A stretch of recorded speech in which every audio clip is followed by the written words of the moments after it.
What gift did you give that made you speechless by the reaction you got from it? 1. My daughter had married a guy I really liked. One fall we were discussing hunting and he mentioned an unusual shotgun he learned to hunt with. He really liked it, but had never seen another like it. It was a bolt-action 20-gauge shotgun. As he described the finger grooves and the plastic trigger guard, I realized he was describing a Mossberg Model 185K. I collected Mossberg firearms and had a decent specimen sitting unused in the back of my safe. Over the next couple of months I refurbished the gun, rubbed the stock down with tung oil and restored as much of its 1950 beauty as I could. Having found a box for it, I took it by on Christmas Day. When he unwrapped it, his mouth fell open. Literally, oh me god, that's the one. That is exactly the gun I grew up with. How did you find this?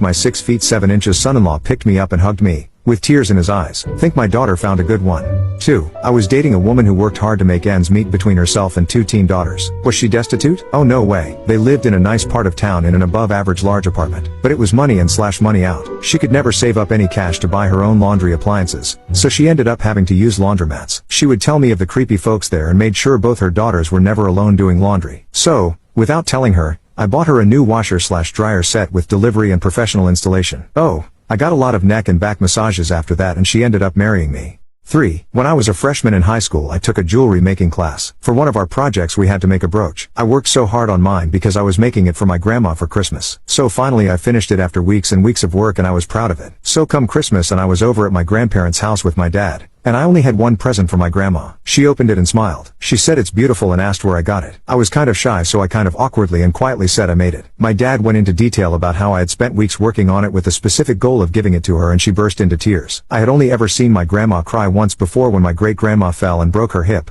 So I was shocked and awkward. She was so touched by the brooch that even to this day it sits on her dresser in a place of honor. She's the sweetest. As she's gotten older she's gotten more emotional. She cried over the card I made her for her birthday this year, but that'll always stand out to me. 4. My granddaughter-in-law-to-be, if there is such a title, was graduating from college with a degree in costume design. I like Royal Doulton porcelain figurines, kind of old lady thing I suppose, and they have one called Wardrobe Mistress, an older woman with bits and pieces of theater costumes, a boa and pretty hats, and I got one for her. I figured even if she hated it, it was easy to tuck away somewhere without taking up too much space. When I gave it to her she cried. It turned out her grandmother, who had passed away, had also collected the figurines, and she had loved them as a child. But another aunt had taken them all and she got none of them. Now she had one all of her own. It's funny, we don't always realize how important something can be. Something that is really so ordinary, is so special to someone who has happy memories, to have those memories continue on.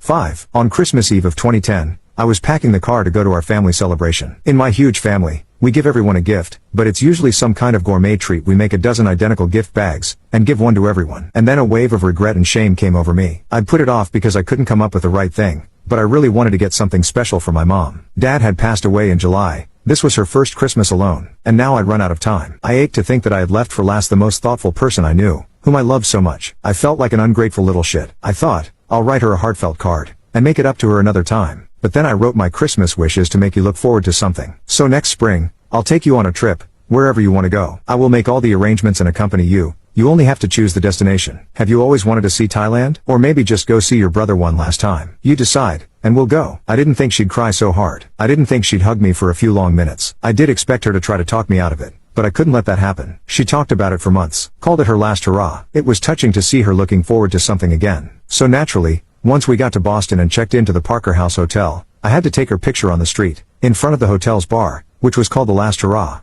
6. I'm a horrible gift giver. In fact, I haven't bought anyone but my wife gifts in the last 16 years. My wife gets everyone's gifts and I'm just as surprised as they are when they open them. Even my kids. I'm just horrible at that stuff and my wife has learned it is much better to leave me out of it. But I once tried really hard and actually got it right one time. A friend of mine was getting married and I knew she liked old china dishes, so I looked around until I found a really nice set at a pawn shop of all places. I bought the set and when she opened it at her wedding she started crying. It was just like her grandmother's set. Her grandmother had died and no one knew what happened to her set. This wasn't it, I was told. Her grandmother's set had a chipped gravy bowl and this one wasn't. But my friend loved it because it reminded her of her grandmother. It's pretty much the only time I have gotten it right and I felt pretty good for that. 7. A few years ago my husband found out he has a sister who his mom and dad had given up for adoption. We arranged a time for her to come down and meet the entire family. Parents had both died at this time. There were 5 siblings and their families. Everyone gave gifts and gift cards, but I wanted to do something different. I had been scrapbooking for several years, so I got a bunch of family pictures together and put them into a very nice scrapbook with journaling to explain each picture's story. She was so appreciative and overwhelmed and kept looking through that scrapbook. Whenever we see each other she talks about that scrapbook and says how much that means to her. She said, It's so nice to have pictures of people that look like me. Growing up she didn't look like her adoptive family at all. We are all so grateful she sought us out and we are as close with her as we are with our other family members.